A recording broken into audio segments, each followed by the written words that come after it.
Olá pessoal, vamos iniciar mais uma aula de Circuitos Elétricos 2. Eu sou o professor Alexandre Manissoba de Oliveira e a aula de hoje nós falaremos sobre senoides e fasores, parte 1, definições, período, frequência, valores eficazes, mínimos e máximos. Então vamos lá.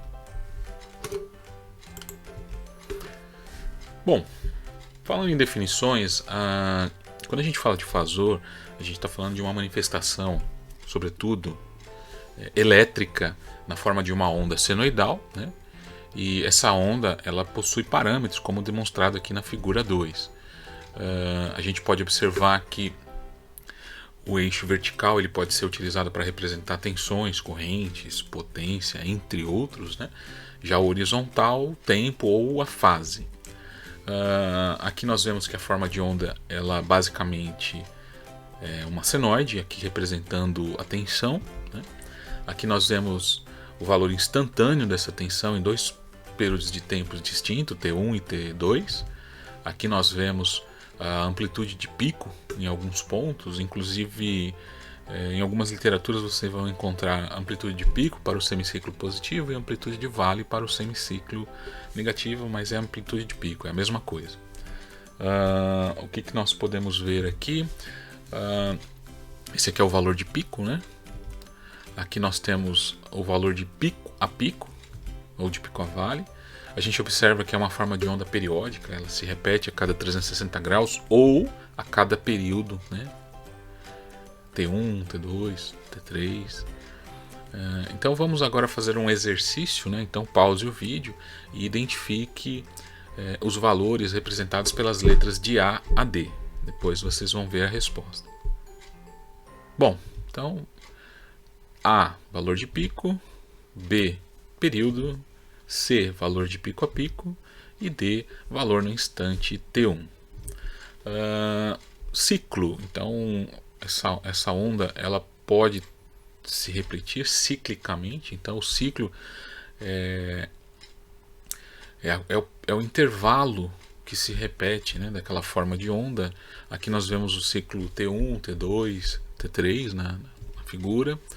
A frequência é um outro parâmetro que pode variar, então uma onda ela vai ter uma frequência correspondente ao número de ciclos que ela ocorre durante o intervalo de 1 segundo, né? Então, se o período for 1 segundo, a frequência vai ser 1 Hz. Se o período for 0,4 segundos, a frequência, por sua vez, vai ser 2,5 Hz. Se o período for 0,5 segundos, meio segundo, a frequência vai ser 2 Hz. Por quê? Porque a frequência é o inverso do período e o período é o inverso da frequência. Aqui nós vamos definir, né, polaridade, mas isso aqui é só uma definição, é só para que a gente possa, a partir desse momento, entendermos os enunciados de maneira a se basear nessas definições. Então, quando a gente faz uma fonte de tensão alternada e a gente coloca lá o símbolo mais e o menos, a gente está definindo como ela vai iniciar, né? O semiciclo positivo, o semiciclo negativo, a seta, a mesma coisa. Continuando, então agora vamos observar aqui algumas definições, né, para o gráfico das funções seno e cosseno. Então a senoide ela é uma única forma de onda cuja forma não se altera ao ser aplicada em um circuito contendo resistores, indutores e capacitores, ou seja, é uma forma de onda que ao atravessar um circuito, independente da sua impedância, ela mantém a sua forma, né? Então isso é muito interessante. A unidade escolhida aqui para o eixo horizontal é o grau, abertura em graus, né, que é representada aqui pela letra grega alfa. Vamos falar um pouquinho sobre o radiano. Então, uma unidade de medida que a gente usa bastante em fasores é o radiano. Ela é definida por um arco, como aqui apresentado na figura 7, cujo comprimento é o raio da circunferência. Então, a gente pode observar que x intervalos de comprimento R pode ser anotado aqui nessa circunferência, que no caso o x aqui é 6,28 radianos, né? Ou o x também equivale a 2π, então 1π equivale a 3,14 radianos. A velocidade angular ela vai ser igual ao produto do ângulo percorrido pelo inverso, né, do tempo, ou a gente também pode determinar que o ângulo vai ser igual ao produto da velocidade angular pelo tempo. Então, a velocidade angular a gente pode observar que ela é representada pela letra minúscula ômega, é normalmente expressa em radianos por segundo, e o ângulo obtido é sempre em radianos. O tempo necessário para o vetor radial completar uma revolução igual ao período da senoide se chama, né, velocidade angular, e a velocidade angular também é definida como o número de radianos que corresponde a esse intervalo de tempo, né, de 2π. Substituindo na equação anterior, nós vamos ver que a velocidade angular é igual à razão de 2π pelo período. Sabemos que o período é igual ao inverso da frequência, logo a velocidade angular é igual ao produto, né, de 2 vezes π vezes f. Isso a gente pode observar que quanto maior a frequência da forma de onda senoidal, maior é a velocidade angular, né? E a gente observa para essas duas figuras que respectivamente suas velocidades angulares são de 100 radianos por segundo e 500 radianos por segundo. Então vamos ver aqui alguns exemplos numéricos. O primeiro exemplo é: determine o valor, né, da velocidade angular relativa a uma forma de onda senoidal com a frequência de 60 Hz. Então a gente sabe que a velocidade angular é igual a 2 vezes π vezes f. 2 vezes π vezes 60 vai dar 377 radianos por segundo. Segundo aqui exemplo numérico, determine o período e a frequência da senoide vista na figura 9. A gente sabe que o período é igual à razão de 2π por ômega. Isso vai dar, no primeiro caso, 12,57 milissegundos. No segundo caso aqui, a frequência é igual ao inverso do período, vai dar 79,56 Hz. Aqui mais um exercício para que vocês possam fazer. Então pausem o vídeo, façam o exercício, depois vejam aí o resultado. Determine a velocidade angular relativa a uma forma de onda senoidal cuja frequência é de 50 Hz. E determine o período e a frequência da senoide cuja velocidade angular é de 350 radianos por segundo. Aqui nós vemos os resultados. Continuando. Então, falando, né, sobre a expressão geral das tensões e correntes alternadas, né? A gente já viu ela, inclusive, na aula passada, né, quando estávamos falando sobre geração de tensão alternada. Ela é dada por A vezes seno de alfa, onde A é o valor máximo, é o valor de pico, né, e o alfa é o ângulo, né, da fase de um determinado instante, né. A equação alfa é igual a ômega t. Diz que o ângulo do vetor girante é determinado pela velocidade angular deste vetor. Bom, então a expressão matemática geral para a forma de onda senoidal, como eu havia dito, é A seno de alfa, onde A é o valor de pico, né, e o alfa é o ângulo na unidade do eixo horizontal, ou seja, é a fase da onda, né? Então, nesse caso, a expressão geral para uma senoide também pode ser escrita como A seno de ômega t, tendo o ômega t como uma unidade de medida, né, do eixo horizontal, ou seja, é o produto da velocidade angular pelo tempo, né? Então, no caso das grandezas elétricas, como a tensão e a corrente, nós vamos ter I é igual a I de P seno de ômega t, ou seja, a corrente em função do tempo, notem que o I é minúsculo, é igual à corrente de pico, um valor constante, note que o I é maiúsculo, né, nesse caso, vezes seno de ômega t. Seno de ômega t vai dar o shape da forma de onda, vai ser uma senoide com a velocidade angular igual a ômega. E a tensão é a mesma coisa, a V de t, ou V minúsculo, né, V em função do tempo, vai ser igual a tensão de pico vezes seno de ômega t. Então aqui nós vemos que se o início da forma de onda senoidal for deslocado para a direita ou para a esquerda, né, de θ graus, em relação ao eixo vertical, a expressão passa a ter essa, entre aspas, defasagem de mais ou menos θ, né?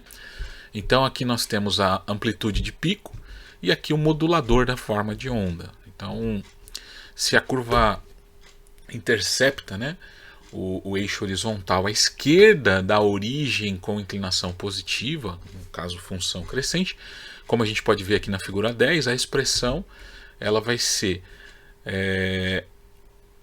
a amplitude de pico, seno de ômega t mais θ, né, e o oposto também é válido. Se ela interceptar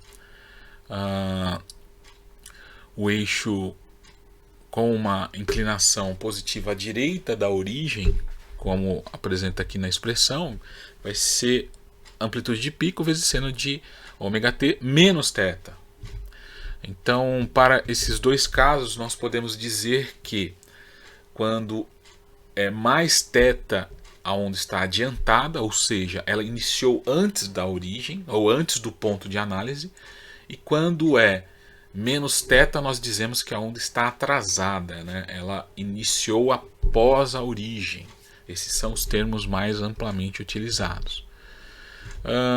Então aqui na figura 12A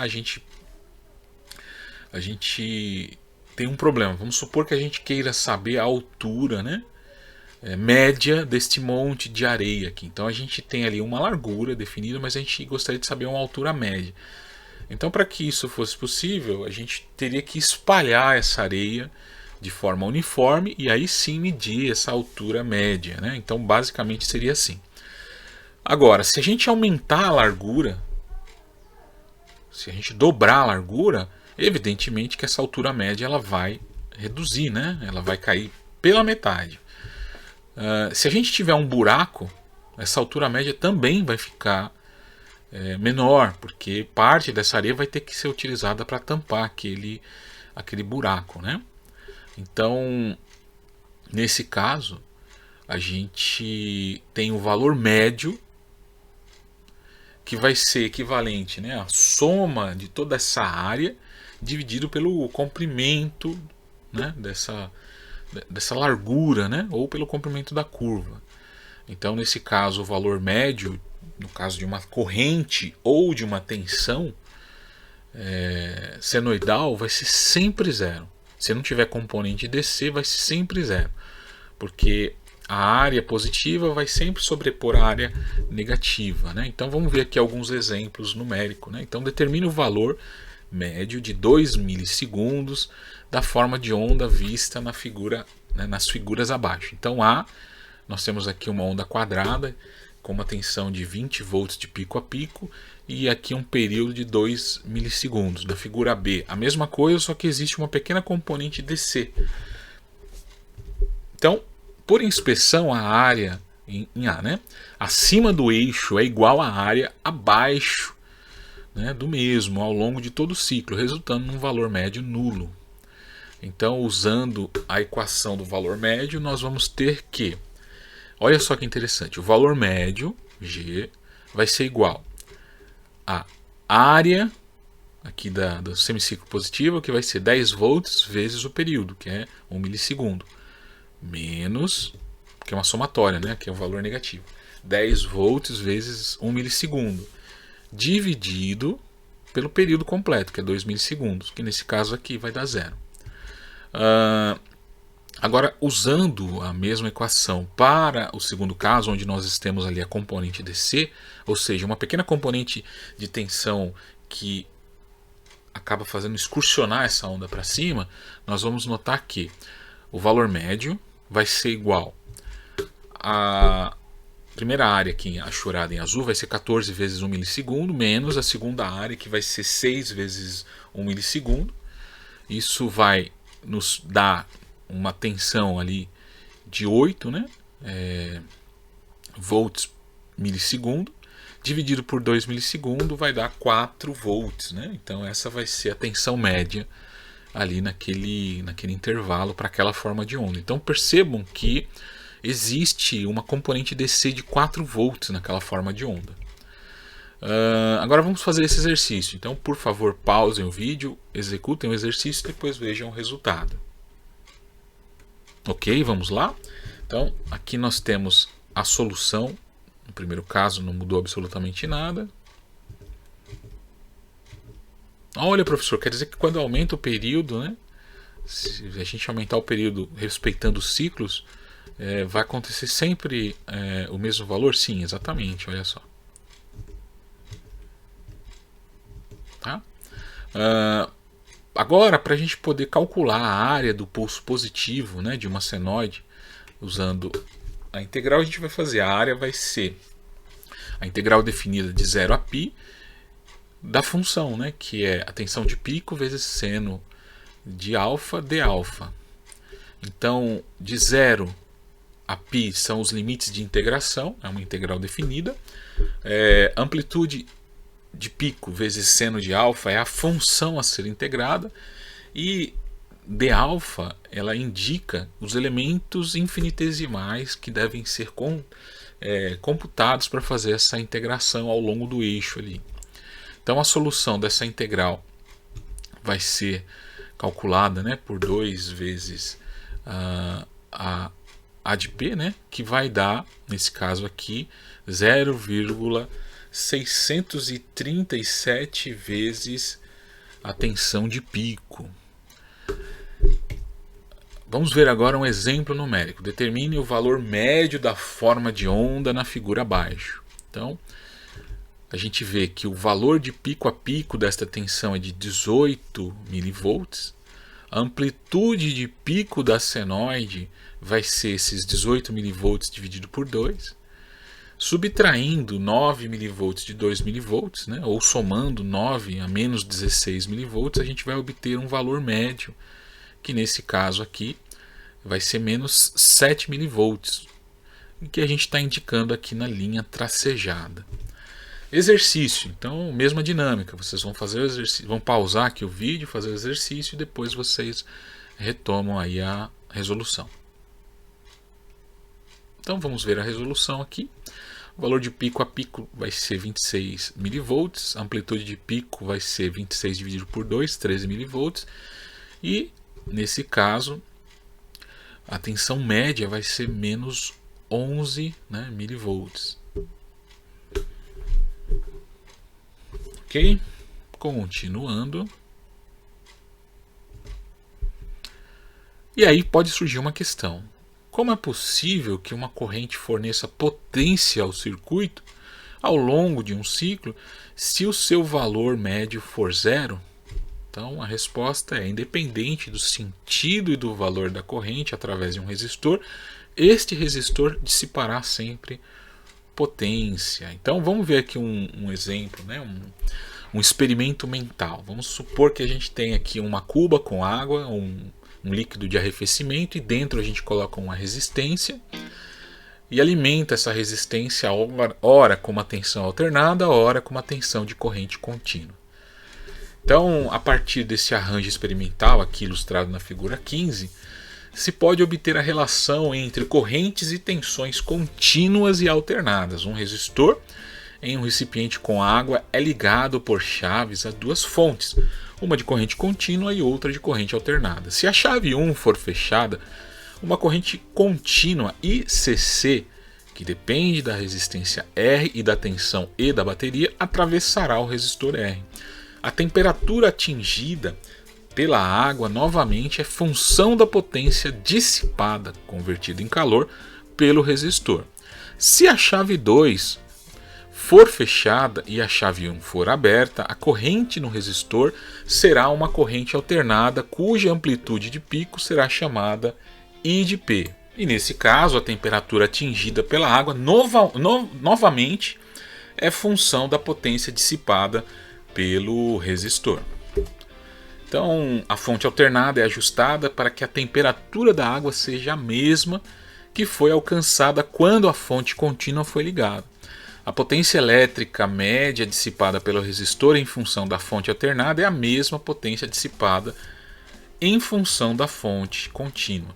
Então, a potência instantânea fornecida pela fonte de corrente alternada vai ser dada por potência de corrente alternada vai ser igual a corrente alternada ao quadrado vezes a resistência. Nesse caso aqui, a corrente alternada em função de t vai ser igual a corrente de pico vezes seno de ômega t.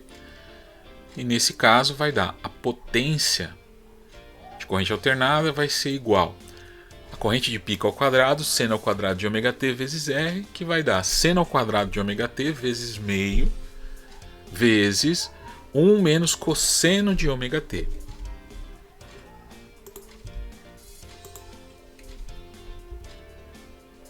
Então, nesse caso, a fonte ela vai ter uma parcela dessa potência que não está em função, né, dessa forma de onda, aqui achurada em azul, e ela vai ter uma parcela que vai estar em função, né, da forma de onda. Então, a potência média fornecida pela fonte de corrente alternada corresponde apenas a essa parcela que está independente da forma de onda, né? Então, nesse caso, independente da frequência, a gente vai ter aqui uma corrente, né? De pico, independente da frequência, a gente vai ter uma resistência e a relação delas vai dar a potência dissipada no resistor.